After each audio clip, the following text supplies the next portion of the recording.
state your name for the court? Jesse Rogers. Thank you. Your Honor, thank you. Good afternoon. Today's the time set for the preliminary exam in this matter. I had an opportunity over the weekend to review the reports. I spoke to Mr. Warren Green. There is a handful of documentations that are alluded to within the report that neither party simply has. I went through it and I'm not sure, it doesn't look like it ever happened. I reached out to the records department of the sheriff's office as well as the OIC, who now is at a different police department. And they're looking into it, but I've not received those documents as of this time. I am unable to adequately perform this exam. And so I'm going to respectfully ask for. Why weren't, I don't understand. And Your Honor, our position is I'm asking for a dismissal. When we set this examination, I set it with the understanding that we had everything the people had. And I believe that to be true today. I'm asking for a dismissal because I don't think it's the case that discovery is incomplete. I think the people are simply missing evidence they need to move forward with this case. Well, which is it? I mean, there are things referred to, what I got out of that was there are things referred to in the report. Do we know whether they exist or don't exist? And if they exist, why haven't they been given to the defense prior to now, and certainly prior to the time that this examination was set? So the report refers to a couple of different items, i.e. a spreadsheet from the University of Michigan Credit Union, as well as a phone call. And it says that the phone call was uploaded to evidence.com. I go to evidence.com, I don't have it. It's just not there. The spreadsheet, there's something that might be the spreadsheet, but I'm not sure if it is the spreadsheet. So there's things that are in the report that I don't feel comfortable. The phone call I just don't have. The spreadsheet, maybe it's there. I'm not 100% sure that that's a spreadsheet. It doesn't look like a spreadsheet, but. I don't know what that means. Is it a spreadsheet or isn't it? I mean, if it refers to a particular document, I think you'd be able to try to figure out what it is. I think if it was copied and pasted from Excel and then into a Word document, it would have just been a formatting error that I wouldn't necessarily be able to make heads or tails.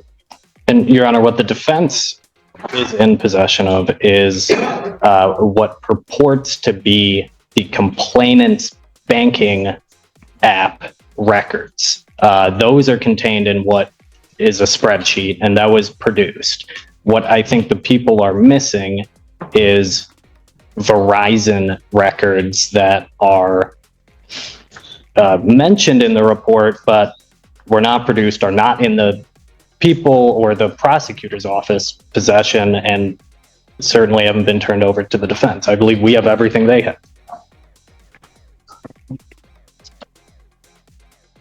Why are those records as a proffer necessary for the exam? The way that I believe that I can prove the case is to show the connection between the defendant and her use of an IP address that comes back to her phone number. And I don't have any of those documentations. Then how did it get charged? It's a good question, Your Honor. Oh, yes, it's a good question. And I don't know whether she's guilty, not guilty. She's presumed to be at this point in time, but she's been going through this process and get to the date of a preliminary examination, her first step, and you're telling me you can't show the case and that there's something out there that you don't have, never had, that would link her to this case. So why is she?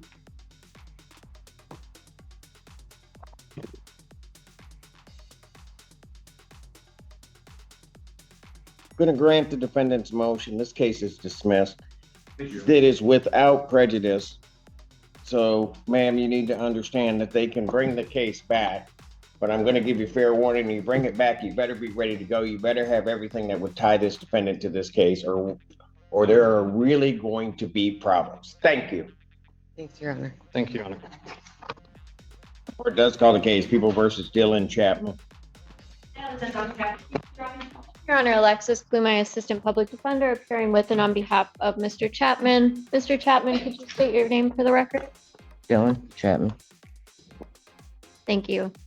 And Your Honor, today is the date time set for preliminary examination. I understand there is a bond violation. However, also at this time, people are unable to proceed as to counts 1, 2, 3, 4, and 5, and would ask for count 6 and 7 to be remanded down to district court.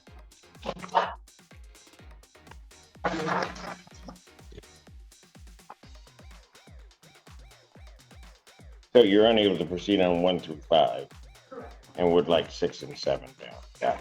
Correct.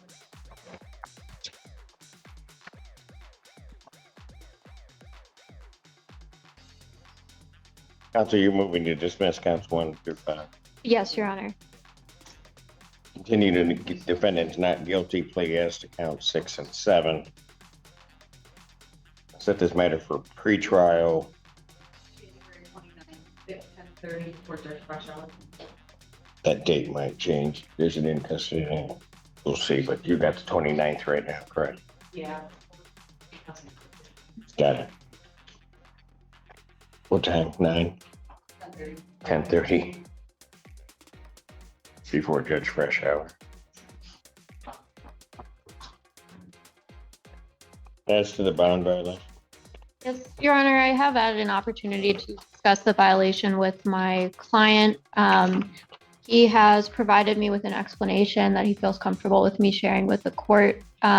This was reported as a hit and run accident. Mr. Chapman states that the complainant in this case was using his car, which she had reached out to his mother and asked if she could borrow because hers was either broken or not able to drive in the snow. He states his mother gave her the keys to the car and allowed her to use it. And then Mr. Chapman states that at some point that night, his mother called him and let him know that the complainant had been involved in a hit and run accident with his car. He tells me that he did go to the scene of the accident to try to check on his vehicle, and that at that point, the complainant was not actually present.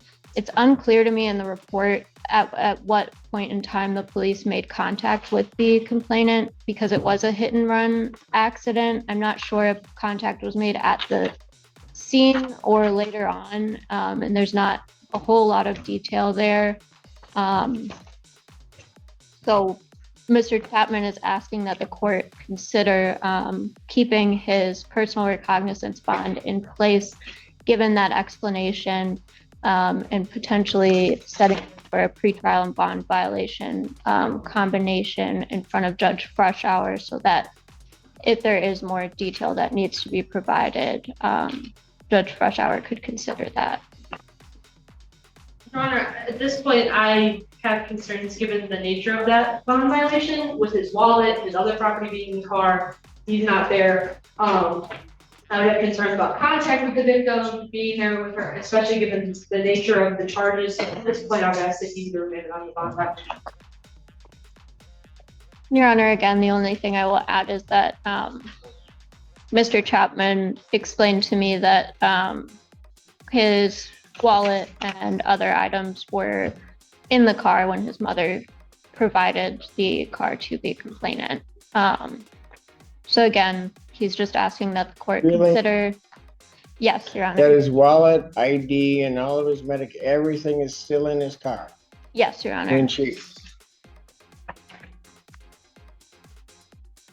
My understanding is that the car was supposed to be returned to his mother soon thereafter, and that Mr. Chapman said it was okay to leave his wallet in that case the complainant needed to use his debit or credit cards.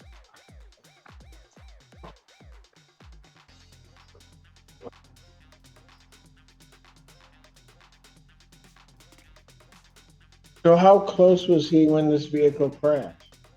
Because they have him one driveway over. Yes, so Your Honor, he states he did go to the scene of the accident after his mother told him that there was a hit and run crash to check on his vehicle. However, it's unclear to me in the report, and based on what Mr. Chapman is telling me, at that point in time, the accident had already happened and the complainant was no longer there, and he was just going to check on his car. So again, I'm not sure because it's unclear in the report How do I whether. know the complainant's not there if she had the car? From this defendant? So the complainant's not Hmm? at the scene of the accident. Yeah. Right, we don't know. And I'm saying that it's unclear to me when contact was made with the complainant, at what point in time. I hear you, but none of that makes any sense to me because it almost seems like he's with the complainant. The vehicle crashes, she leaves, and he's still there. That's why the only thing that makes sense as to why his wallet, ID, all of that stuff is still there because he was in that vehicle when it crashed. And that is not the explanation that he is providing. I get that. Yeah. But none of the other part makes sense. Well, I'm not. Anything else? No, Your Honor. I think when I look at everything, that the defendant was having contact with the victim in violation of the bond conditions in this case, and based upon what was said, at this time, I will move his pretrial date up to January 15th, 2026. That's still at 10:30. Yeah. January 15th, 10:30. But at this time, the court's going to believe that there's enough evidence and to indicate that there's been a bond violation. I'm revoking the defendant's bond. The defendant is remanded.